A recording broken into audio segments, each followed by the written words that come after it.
നമ്മളെ ഏവരും കാത്തിരുന്ന ലോകാരാധ്യനായിട്ടുള്ള ശ്രീ നരേന്ദ്രമോദി അവർകൾ നമ്മുടെ മുന്നിൽ നമ്മളെ അഭിസംബോധന ചെയ്ത് സംസാരിക്കുന്നു. V Hartley welcome Shri Narendra Modi ji.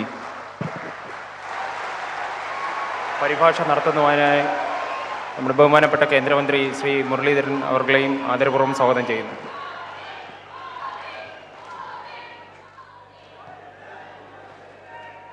കേരളത്തിലെ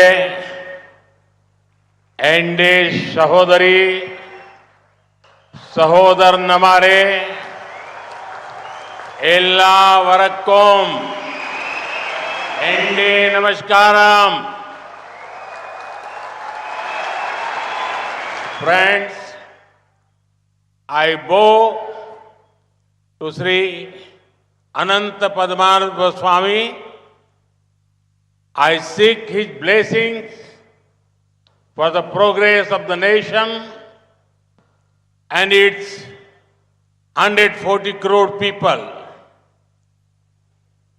It is always a pleasure to come to Thiruvananthapuram.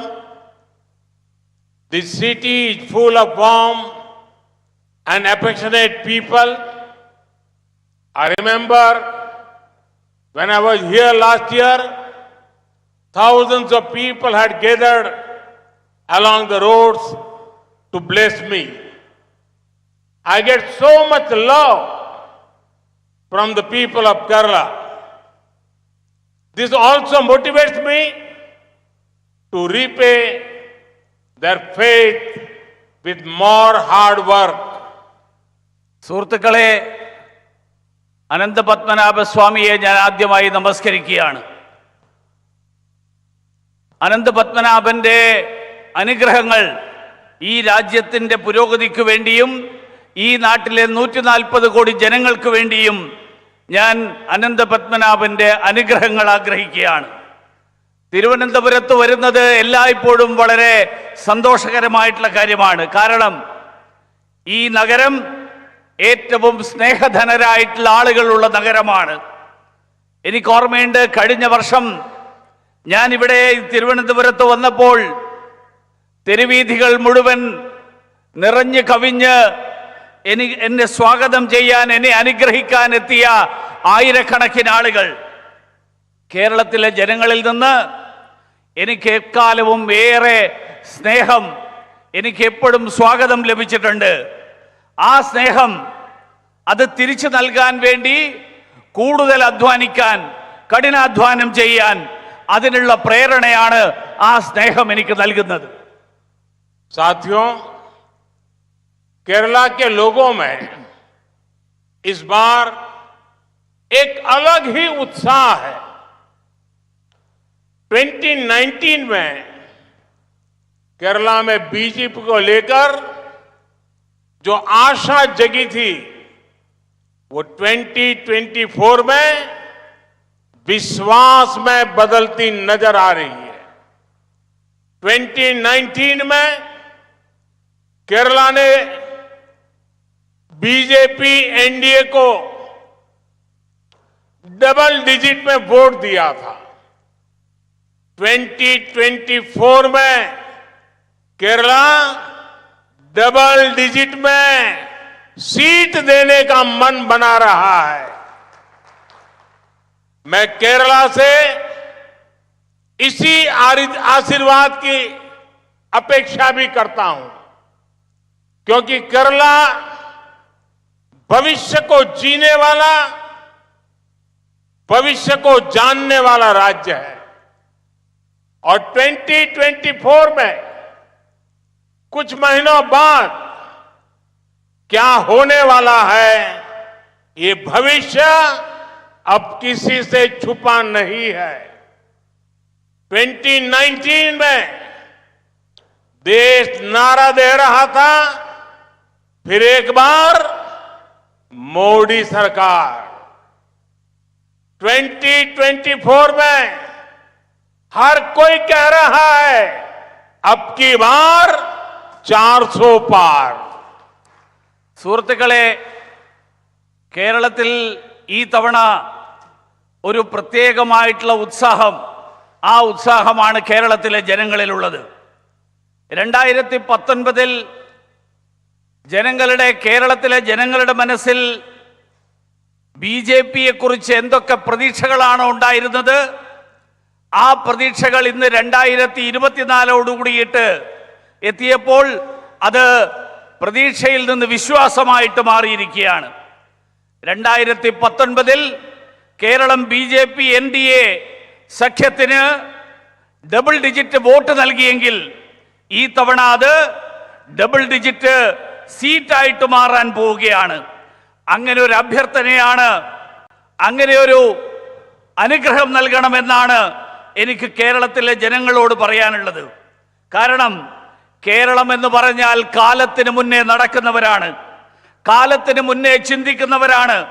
2024 ഈ രാജ്യത്ത് ഏതാനും മാസങ്ങൾക്ക് ശേഷം എന്താണ് സംഭവിക്കാൻ പോകുന്നത് എന്നുള്ളത് ഒരു രഹസ്യമായിട്ടുള്ള കാര്യമല്ല.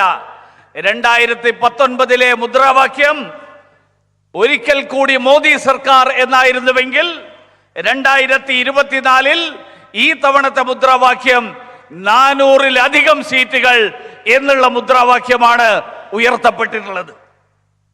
साथियों, 2024 के लोकसभा चुनाव में विपक्ष अपनी हार मान चुका है। अपनी हार तय देखकर वो बौखलाया हुआ है। उसके पास देश के विकास का रोड मैप नहीं है। इसलिए उसने एक ही एजेंडा बनाया है, मोदी को गाली दो। मैं केरला के प्रतिभावान लोगों को जानता हूं। केरला कभी ऐसी नकारात्मक सोच रखने वालों को उनके साथ कभी भी खड़ा नहीं होगा। केरला इस बार राष्ट्र निर्माण के लिए बीजेपी को, एनडीए को आशीर्वाद देगा।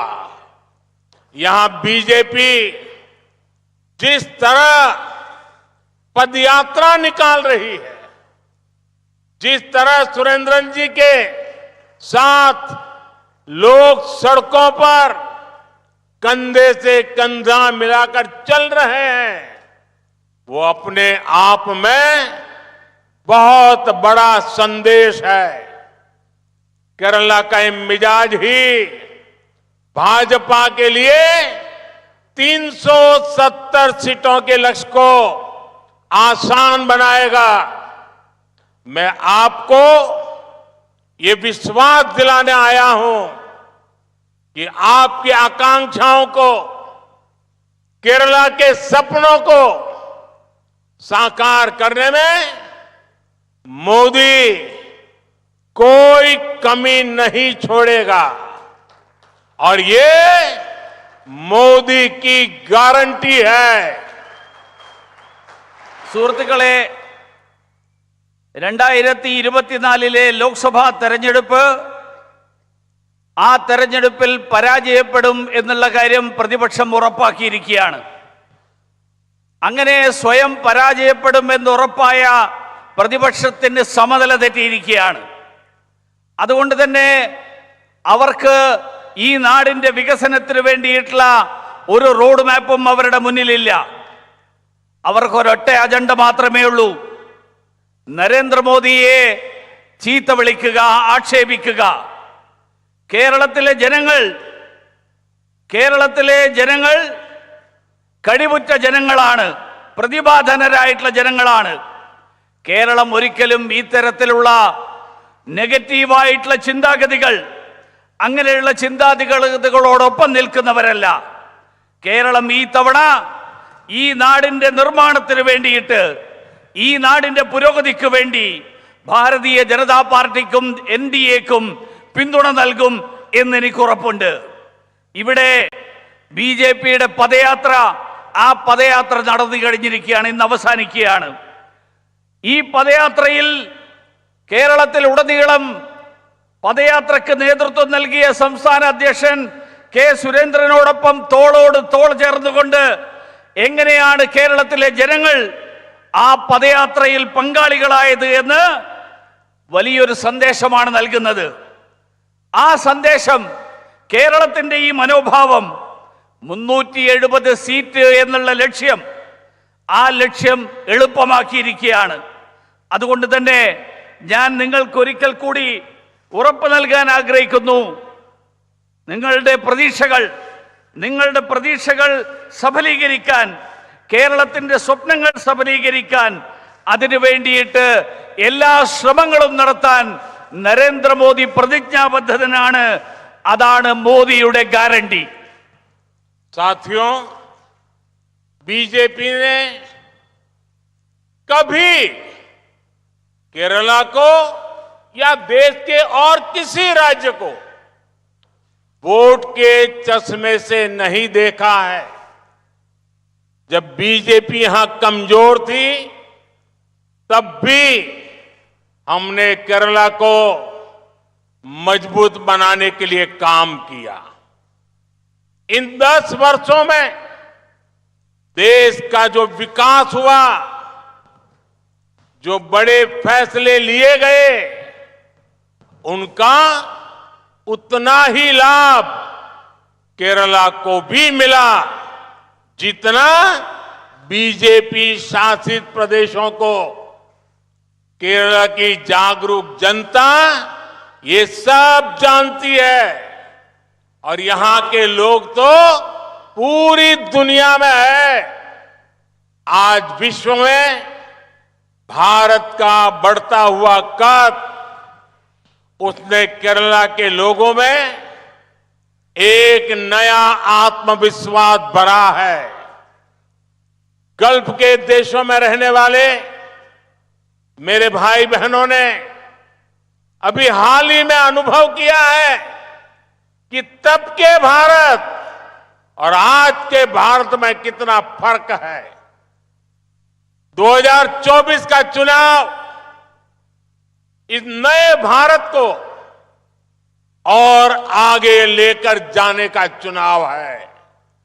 സുഹൃത്തുക്കളെ, ബിജെപി ഒരിക്കലും കേരളത്തോടുള്ള ഒരിക്കലും വിവേചനം കാണിച്ചിട്ടില്ല. അഥവാ രാജ്യത്തെ ഒരു സംസ്ഥാനത്തോടും വോട്ടിന്റെ അടിസ്ഥാനത്തിൽ ഒരു സംസ്ഥാനത്തെയും ഭാരതീയ ജനതാ പാർട്ടി കണ്ടിട്ടില്ല. ബിജെപി വളരെ ദുർബലമായിട്ടുള്ള പാർട്ടിയായിട്ടിരുന്ന കാലത്തും കേരളത്തെ ശക്തിപ്പെടുത്താൻ വേണ്ടിയിട്ടുള്ള പ്രവർത്തനങ്ങളിൽ ബിജെപി പങ്കാളികളായിരുന്നു. കഴിഞ്ഞ 10 വർഷമായിട്ട് ഈ രാജ്യത്തുണ്ടായിട്ടുള്ള പുരോഗതി, ഈ രാജ്യത്തിന്റെ പുരോഗതിക്ക് വേണ്ടിയിട്ട് എടുത്തിട്ടുള്ള വിവിധ തീരുമാനങ്ങൾ, ആ തീരുമാനങ്ങളുടെ എല്ലാം പ്രയോജനം മറ്റ് സംസ്ഥാനങ്ങൾക്ക്, ബിജെപി ഭരിക്കുന്ന സംസ്ഥാനങ്ങൾക്ക് കിട്ടുന്ന അതേ അളവിൽ കേരളത്തിനും കിട്ടുന്നു എന്ന് ഉറപ്പുവരുത്താൻ കേന്ദ്ര സർക്കാർ എപ്പോഴും ശ്രദ്ധിച്ചിട്ടുണ്ട്. കേരളത്തിലെ അറിവുള്ള ജനങ്ങൾ, ആ ജനങ്ങൾക്ക്, വിവേകശാലികളായിട്ടുള്ള ജനങ്ങൾക്ക് ഇതെല്ലാം അറിയാം. അതുകൊണ്ട് തന്നെ മാത്രമല്ല, രാജ്യം മുഴുവൻ, ലോകം മുഴുവൻ, കേരളത്തിലെ ജനങ്ങൾ ഈ ലോകം മുഴുവൻ പല ഭാഗങ്ങളിൽ ജീവിക്കുന്നവരാണ്. ഇന്ന് ലോകത്ത് ഭാരതത്തിന്റെ ഉയർന്നു വരുന്ന സ്ഥാനം, ആ സ്ഥാനം കേരളത്തിലെ ജനങ്ങൾക്കും ഒരു പുതിയ ആത്മവിശ്വാസം സൃഷ്ടിച്ചിട്ടുണ്ട്. ഗൾഫ് രാജ്യങ്ങളിലുള്ള കേരളത്തിലെ സഹോദരന്മാർ, അങ്ങനെയുള്ള സഹോദരന്മാർ അവർ ഈ അടുത്ത കാലത്ത് അത് അനുഭവിച്ചു. പണ്ട് കാലത്ത് ആ രാജ്യത്ത് ഇന്ത്യക്കാരുടെ സ്ഥിതി എന്തായിരുന്നു, ഇനി ഇന്ത്യക്കാരുടെ സ്ഥിതി എങ്ങനെ മാറിയിരിക്കുന്നു.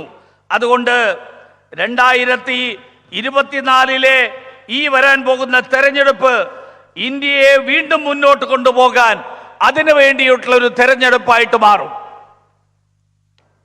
साथियों, आज देश में मोदी के तीसरे कार्यकाल को लेकर हर तरफ चर्चा हो रही है।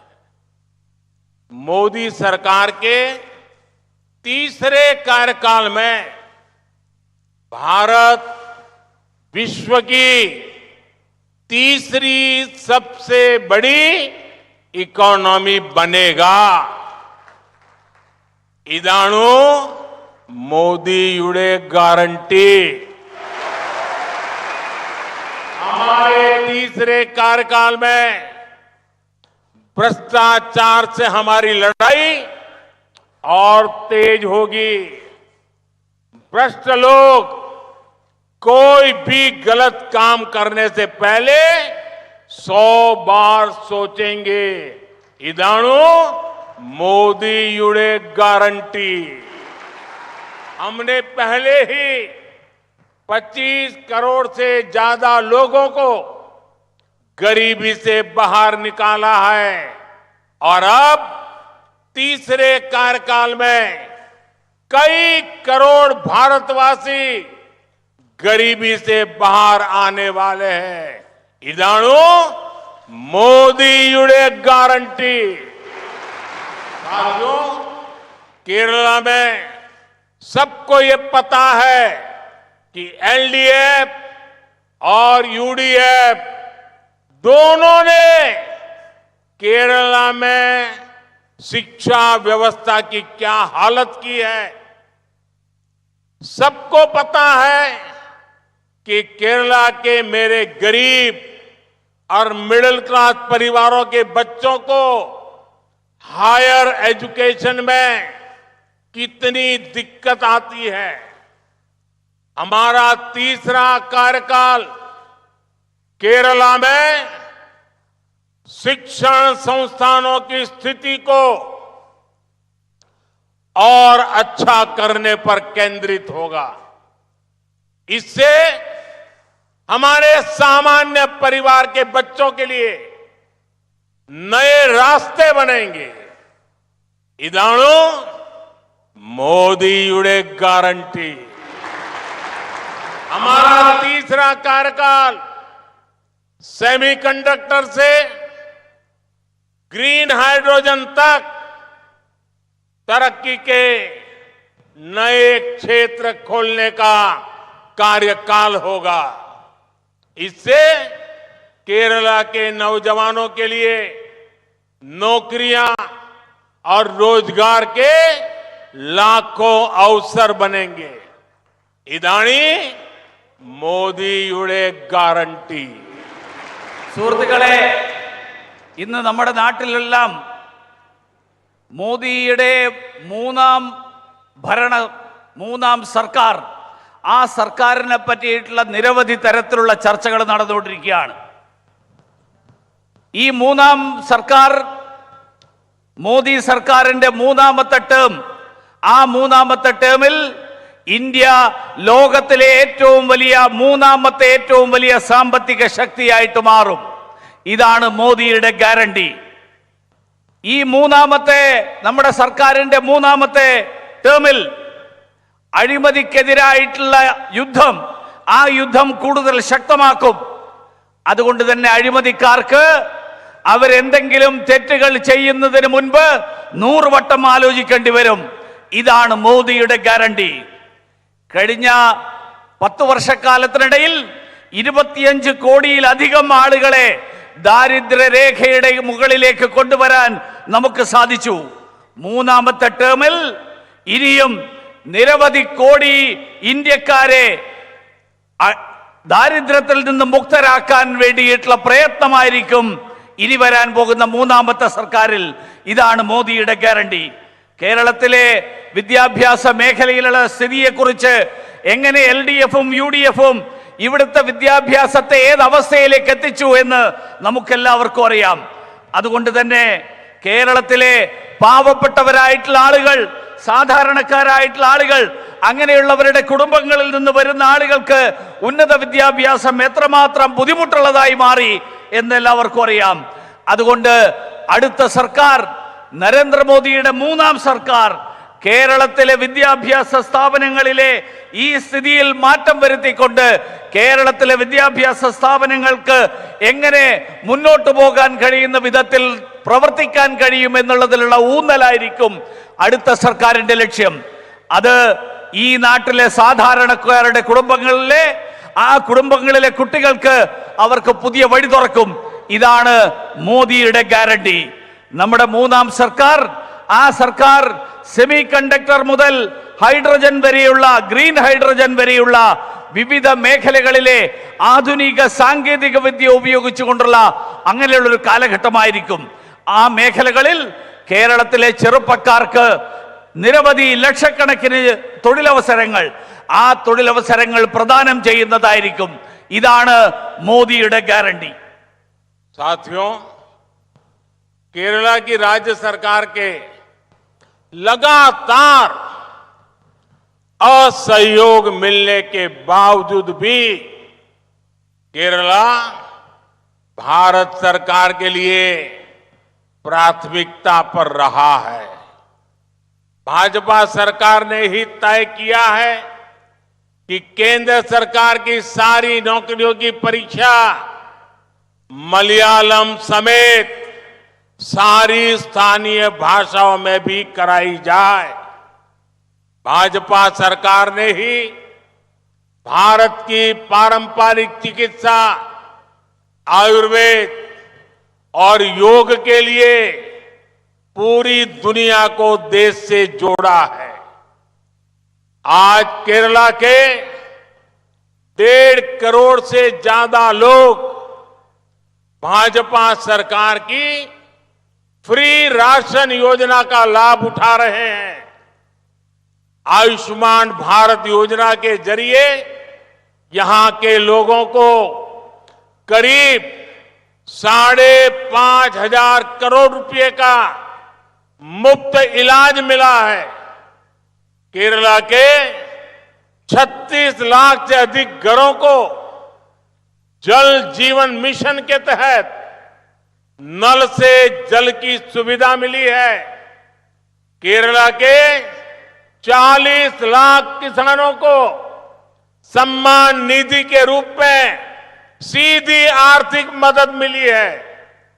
केरला के युवा रोजगार देने वाले उद्यमी बने। इसके लिए राज्य में 50 लाख से अधिक मुद्रा लोन बांटे गए हैं। इसमें ज्यादातर लाभार्थी हमारी बेटियां हैं। वंदे भारत से हाईवे प्रोजेक्ट तक केरला में आज न्यू जनरेशन इंफ्रास्ट्रक्चर पर खूब काम किया जा रहा है। സുഹൃത്തുക്കളെ, കേരളത്തിലെ സംസ്ഥാന സർക്കാരിന്റെ നിസ്സഹകരണം ഉണ്ടായിട്ട് പോലും കേന്ദ്ര സർക്കാർ വികസന കാര്യങ്ങളിൽ കേരളത്തിന് ഏറ്റവും ഉയർന്ന മുൻഗണനയാണ് നൽകിക്കൊണ്ടിരിക്കുന്നത്. ഭാരതീയ ജനതാ പാർട്ടിയുടെ നേതൃത്വത്തിലുള്ള സർക്കാർ നമ്മുടെ എല്ലാ തൊഴിലുകളും, അതിനു വേണ്ടിയിട്ടുള്ള പരീക്ഷകൾ, ആ പരീക്ഷകൾ മലയാളം ഉൾപ്പെടെയുള്ള എല്ലാ പ്രാദേശിക ഭാഷകളിലും എഴുതാൻ കഴിയുന്ന വിധത്തിൽ ആ പരീക്ഷാ സംവിധാനത്തിൽ മാറ്റം വരുത്തിയിരിക്കുകയാണ്. അതുമാത്രമല്ല, കേന്ദ്ര സർക്കാർ നമ്മുടെ പരമ്പരാഗത ചികിത്സാ സംവിധാനങ്ങൾ, ആയുർവേദം, യോഗ ഉൾപ്പെടെയുള്ള കാര്യങ്ങൾ, ആ കാര്യങ്ങൾ ലോകത്തെ മുഴുവൻ തന്നെ അതുമായിട്ട് ബന്ധപ്പെടുത്തിയിരിക്കുകയാണ്. ഇന്ന് കേരളത്തിൽ 1.5 കോടിയിലധികം ആളുകൾ കേന്ദ്ര സർക്കാർ നൽകുന്ന സൗജന്യ ഭക്ഷ്യധാന്യ വിതരണത്തിന്റെ പ്രയോജനം ലഭിക്കുന്നവരാണ്. ആയുഷ്മാൻ ഭാരത് പദ്ധതിയിലൂടെ ഏതാണ്ട് 5.5 കോടി പേർ 5.5 കോടി ആളുകൾക്ക് 5.5 കോടി രൂപ കേരളത്തിലെ ജനങ്ങൾക്ക് ആയുഷ്മാൻ ഭാരതിന്റെ പ്രയോജനം ലഭിച്ചിരിക്കുകയാണ്. കേരളത്തിലെ 36 ലക്ഷത്തിലധികം വീടുകളിൽ ജലജീവൻ മിഷന്റെ ഭാഗമായിട്ട് പൈപ്പ് വെള്ളം ലഭിക്കുന്ന, പൈപ്പിലൂടെ കുടിവെള്ളം കിട്ടുന്ന സംവിധാനം ഉണ്ടായിരിക്കുകയാണ്. കേരളത്തിലെ 40 ലക്ഷത്തോളം കർഷകർക്ക് കിസാൻ സമ്മാൻ നിധിയിലൂടെ സാമ്പത്തിക സഹായം ലഭിക്കുകയാണ്. കേരളത്തിലെ യുവാക്കൾക്ക് തൊഴിലവസരങ്ങൾ സൃഷ്ടിക്കുക, അവർ സംരംഭകരാവുക എന്നുള്ള ലക്ഷ്യത്തോടുകൂടി ഈ സംസ്ഥാനത്ത് 50 ലക്ഷത്തിലധികം മുദ്രാ വായ്പകൾ വിതരണം ചെയ്തിരിക്കുകയാണ്. അതിൽ ബഹുഭൂരിപക്ഷവും നമ്മുടെ സഹോദരിമാർക്കാണ് അതിന്റെ പ്രയോജനം ലഭിച്ചിട്ടുള്ളത്. വന്ദേ ഭാരത് മുതൽ വിവിധ ഹൈവേ പദ്ധതികൾ വരെ കേരളത്തിലുണ്ടായിട്ടുള്ള പുത്തൻ തലമുറയിൽപ്പെടുന്ന അടിസ്ഥാന സൗകര്യ വികസനം, ആ സൗകര്യങ്ങൾക്ക് വേണ്ടിയിട്ടുള്ള പ്രവർത്തനങ്ങൾ, ആ പ്രവർത്തനങ്ങളും കേരളത്തിൽ നടന്നിരിക്കുകയാണ്. साथियों, केरला में बीजेपी कभी सरकार में नहीं रही, लेकिन फिर भी हमने केरला के विकास का पूरा प्रयास किया है। मैंने अपना ट्रैक रिकॉर्ड आपके सामने रख दिया है, लेकिन कांग्रेस और कम्युनिस्टों के नए गठबंधन का हाल क्या है? उनका एक ही ट्रैक रिकॉर्ड है, एक ही उपलब्धि है। कैसे उन्होंने पूरे देश को दशकों तक एक ही परिवार के कब्जे में रखा। उनके लिए परिवार का हित देश के करोड़ों परिवारों से ऊपर रहा है। कांग्रेस का यही रंग अब कम्युनिस्टों पर भी छा चुका है। केरला में उनकी भी सरकार इसी मॉडल पे चल रही है, क्योंकि ये लोग केरला में तो एक दूसरे के दुश्मन है, लेकिन केरला के बाहर बाकी देश में ये एक दूसरे के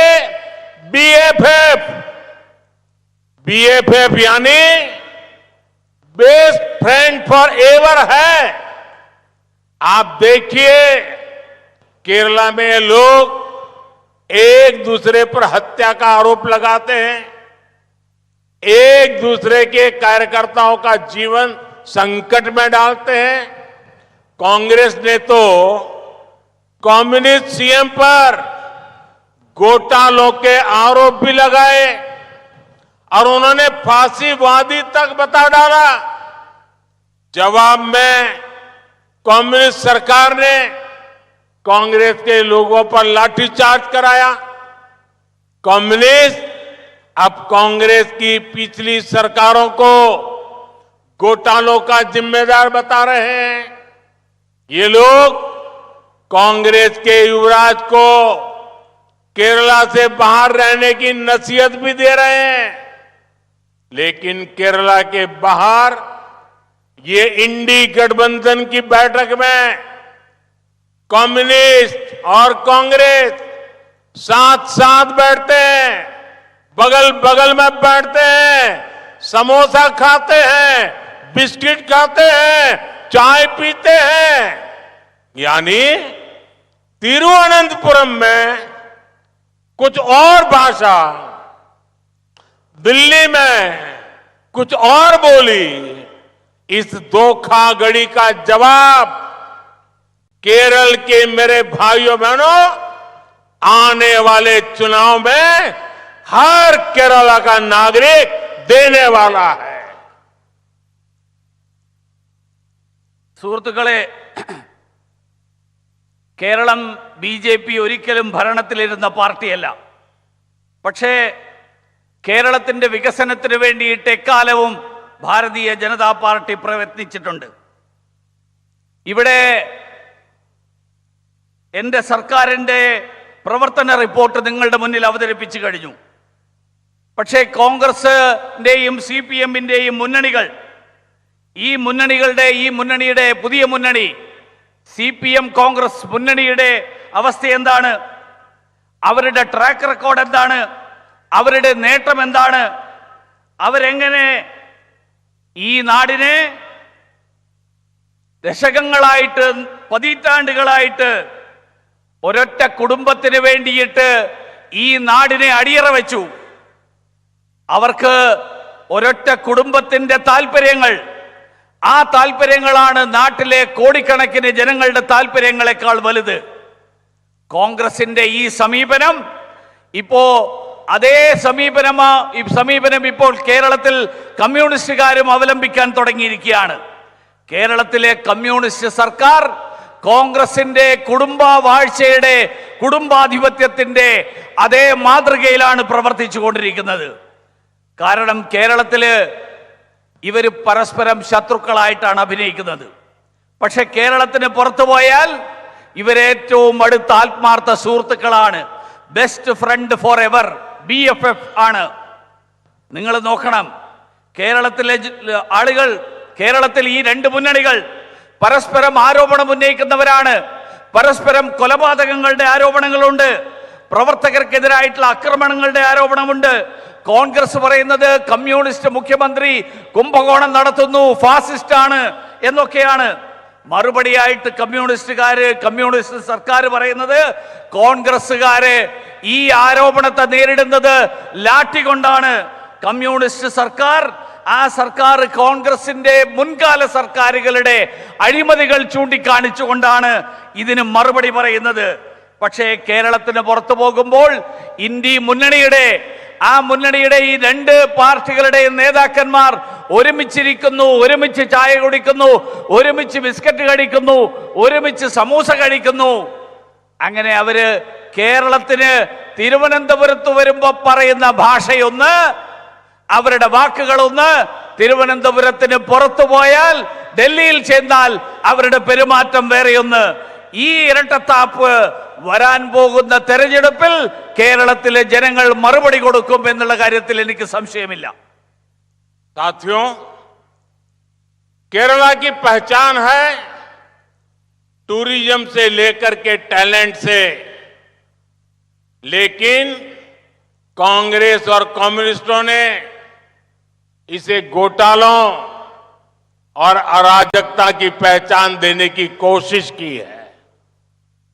केरला के लोग हर किसी के लिए अपने आतिथ्य भाव के लिए जाने जाते हैं, लेकिन कांग्रेस और कम्युनिस्ट, इनका एक ही एजेंडा रहता है, कैसे कम्युनिस्ट सरकारों ने ऐसी स्थितियां बना दी कि यहां नई इंडस्ट्रीज आने से डर लगी है। कम्युनिस्ट सरकारों ने ऐसी स्थितियां बना दी कि यहां नई इंडस्ट्रीज आने से डर लगी है। इसी का असर है कि यहां के लोगों के लिए नौकरी ढूंढ पाना मुश्किल होता जा रहा है। एक बार कांग्रेस, फिर कम्युनिस्ट, एक बार कम्युनिस्ट, फिर कांग्रेस, केरला में बस सरकार बदलती है, हालात नहीं बदलते। अब की बार ये लोकसभा चुनाव केरला के हालात बदलने का मौका है। पहली बार केरला के पास नई राजनीति के उदय का मौका है। സുഹൃത്തുക്കളെ, കേരളത്തെ ലോകമറിയുന്നത് വിനോദസഞ്ചാരത്തിന്റെ നാടായിട്ടാണ്, കഴിവുറ്റ ചെറുപ്പക്കാരുടെ നാടായിട്ടാണ്. പക്ഷേ കോൺഗ്രസും കമ്മ്യൂണിസ്റ്റുകളും കേരളത്തെ അഴിമതിയുടെയും അക്രമങ്ങളുടെയും നാടായിട്ട് മാറ്റാൻ വേണ്ടിയിട്ടുള്ള പ്രവർത്തനമാണ് നടത്തിക്കൊണ്ടിരിക്കുന്നത്.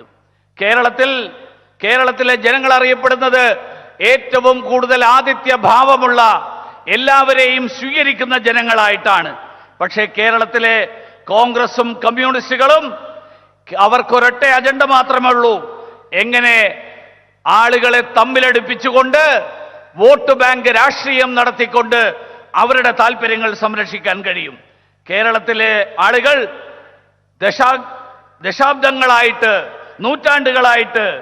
നൂറ്റാണ്ടുകളായിട്ട് കേരളത്തിലെ ജനങ്ങൾ വ്യാപാരത്തിലും വ്യവസായത്തിലുമൊക്കെ ഏർപ്പെട്ടിരിക്കുന്ന ആളുകളായിട്ടാണ് അറിയപ്പെടുന്നത്. പക്ഷേ കേരളത്തിൽ കമ്മ്യൂണിസ്റ്റ് കോൺഗ്രസ് സർക്കാരുകൾ കേരളത്തിലെ സാഹചര്യങ്ങൾ മാറ്റി പുതിയ വ്യവസായങ്ങൾ തുടങ്ങാൻ കഴിയാത്തൊരു സാഹചര്യം, അങ്ങനെ ഒരു സാഹചര്യം കേരളത്തിൽ സൃഷ്ടിച്ചിരിക്കുകയാണ്. അതിന്റെ ഫലമെന്താ? അതിന്റെ കാരണം, അതിന്റെ ഫലമായിട്ട് കേരളത്തിലെ സാധാരണക്കാർക്ക് തൊഴിൽ ലഭിക്കാത്ത സാഹചര്യം, ആ തൊഴിൽ ലഭിക്കാത്ത ഒരു സാഹചര്യം, അങ്ങനെ ഒരു സാഹചര്യമാണ് ഇവിടെ സൃഷ്ടിച്ചിരിക്കുന്നത്.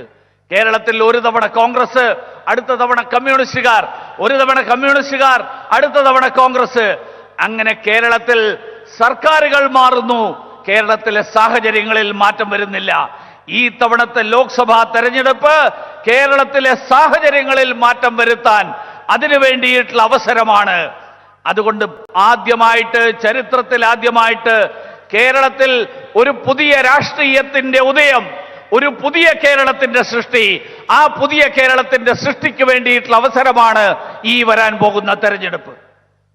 साथियों, बीजेपी का एक ही मंत्र है, सबका साथ, सबका विकास, सबका विश्वास और सबका प्रयास. हमारे लिए हर समुदाय, हर जाति और हर क्षेत्र महत्वपूर्ण है.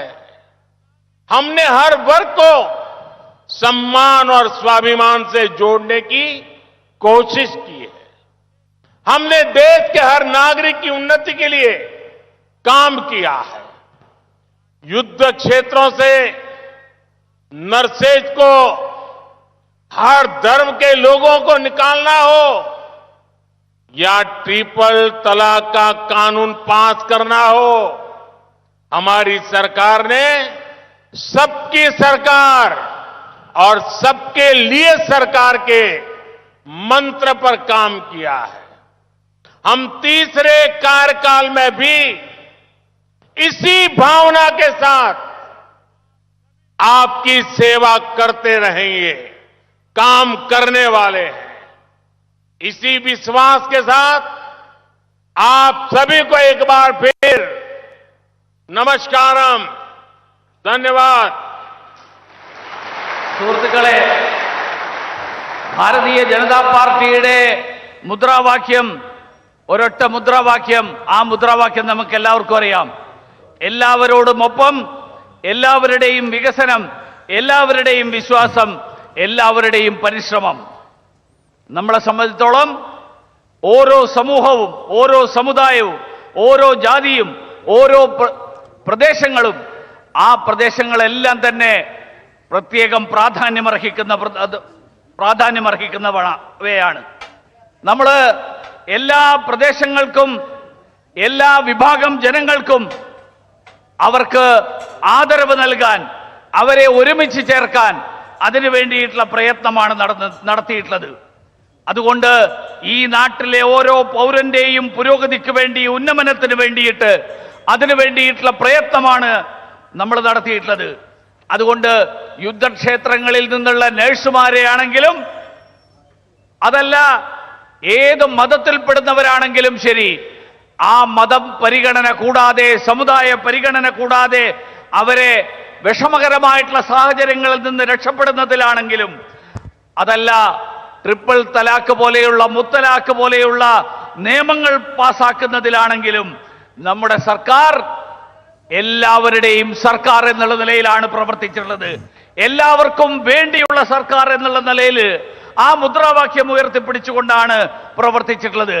അതുകൊണ്ട് വരാൻ പോകുന്ന മൂന്നാം സർക്കാർ, ആ മൂന്നാം സർക്കാരിന്റെ കാലത്തും ഇതേ ആശയത്തോടുകൂടി, ഇതേ ആശയങ്ങൾ മുൻനിർത്തിക്കൊണ്ടായിരിക്കും സർക്കാർ പ്രവർത്തിക്കുന്നത്.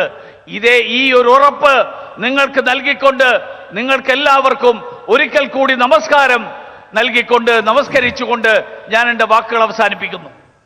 मेरे साथ बोलिए, भारत माता की जय, भारत माता की जय, भारत माता की जय, भारत माता की. बहुत बहुत धन्यवाद.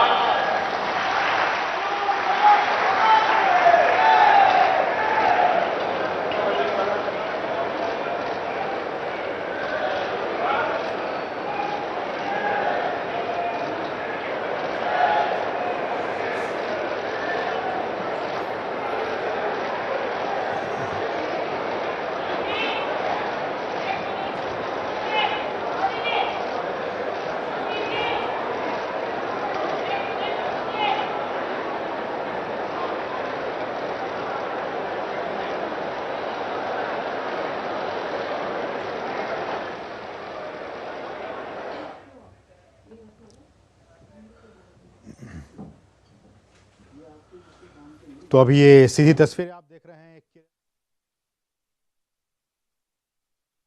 संबोधित किया और उन्होंने बहुत सारे अहम बातें कही कि किस तरह से एलडीएफ और यूडीएफ की सरकार ने अलग अलग तरीके से वहां की जनता को ठगने का काम किया, लेकिन बीजेपी की सरकार और एनडीए की सरकार ने किस तरह से केंद्र में रहते हुए केरल के लिए लगातार सहयोग का हाथ आगे बढ़ाया। तो ये बहुत ही महत्वपूर्ण बात है प्रधानमंत्री की तरफ से। उन्होंने कहा कि राज्य में 50 പ്രധാനമന്ത്രി നരേന്ദ്രമോദി പൊതുസമ്മേളനം പൂർത്തിയാക്കി അദ്ദേഹം വേദിയിൽ നിന്നും മടങ്ങുകയാണ്. പ്രധാനപ്പെട്ട നിർണായക രാഷ്ട്രീയ പ്രഖ്യാപനങ്ങളാണ് നരേന്ദ്രമോദി കേരളത്തിൽ നടത്തിയത്. കേരളം ഇത്തവണ ബിജെപിയിൽ വിശ്വാസമർപ്പിക്കും എന്ന പ്രതീക്ഷയാണ് അദ്ദേഹം പങ്കുവച്ചത്.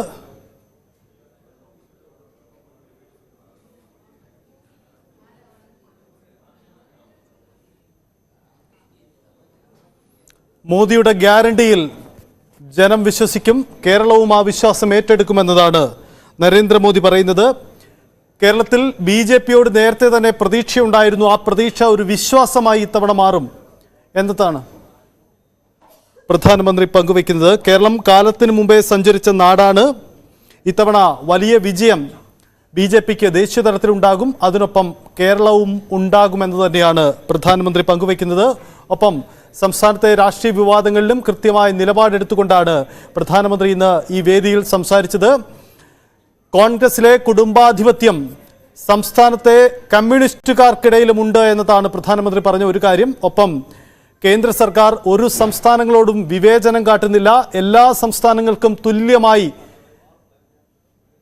പണം വീതിച്ചു നൽകുന്നുണ്ട് എന്ന കാര്യവും നരേന്ദ്രമോദി പറയുന്നു. അതായത് ഡൽഹിയിൽ നടത്തിയ സമരത്തിന് തിരുവനന്തപുരത്ത് വന്ന് പ്രധാനമന്ത്രി മറുപടി പറയുന്നു എന്ന പ്രധാനപ്പെട്ട രാഷ്ട്രീയം കൂടി അതിനുള്ളിലുണ്ട് എന്നതാണ് പ്രധാനപ്പെട്ട കാര്യം. എന്തായാലും പ്രതിപക്ഷത്തെയും കോൺഗ്രസ് നേതൃത്വത്തെയും ഒപ്പം സംസ്ഥാന സർക്കാരിനെയും രൂക്ഷമായി വിമർശിക്കുന്ന നിലപാടാണ് ഈ വേദിയിൽ അദ്ദേഹം സ്വീകരിച്ചത് എന്നതാണ് പ്രധാനപ്പെട്ട കാര്യം. കേരളത്തോടോ മറ്റൊരു സംസ്ഥാനത്തോടോ വിവേചനം കാട്ടിയിട്ടില്ല. ലോകത്തെ മൂന്നാമത്തെ സാമ്പത്തിക ശക്തിയായി ഇന്ത്യയെ മാറ്റും, ഇതാണ് മോദിയുടെ ഗ്യാരണ്ടി. ഒപ്പം അഴിമതി നടത്തുന്നവർ അതിനു മുമ്പ് ഒന്നുകൂടി ആലോചിക്കും, അതാണ് മോദിയുടെ ഗ്യാരണ്ടി. ഇങ്ങനെ കൃത്യമായ രാഷ്ട്രീയ നിലപാട് എടുത്തുകൊണ്ടാണ് പ്രധാനമന്ത്രി കേരളത്തിൽ സംസാരിച്ചത്. കേന്ദ്ര സർക്കാരിൻ്റെ വികസന നേട്ടങ്ങൾ, 50 ലക്ഷത്തിലധികം മുദ്രാ വായ്പാ വിതരണം നടന്നു. കേരളത്തിൽ കോൺഗ്രസ് CPM നാടകം നടക്കുന്നു. കോൺഗ്രസിൻ്റെ കുടുംബാധിപത്യത്തിൻ്റെ അതേ പാതയിലാണ് CPM സംസാരിക്കുന്നതെന്ന് അദ്ദേഹം വ്യക്തമാക്കുന്നു. MG രേണുക നമുക്കൊപ്പം ചേരുന്നു. രേണുക, കൃത്യമായ രാഷ്ട്രീയം കൃത്യമായ വേദിയിൽ പറയാൻ നരേന്ദ്രമോദി ആ ഇടം ഉപയോഗപ്പെടുത്തിയിട്ടുണ്ട്. എന്തൊക്കെയായിരുന്നു അദ്ദേഹത്തിൻ്റെ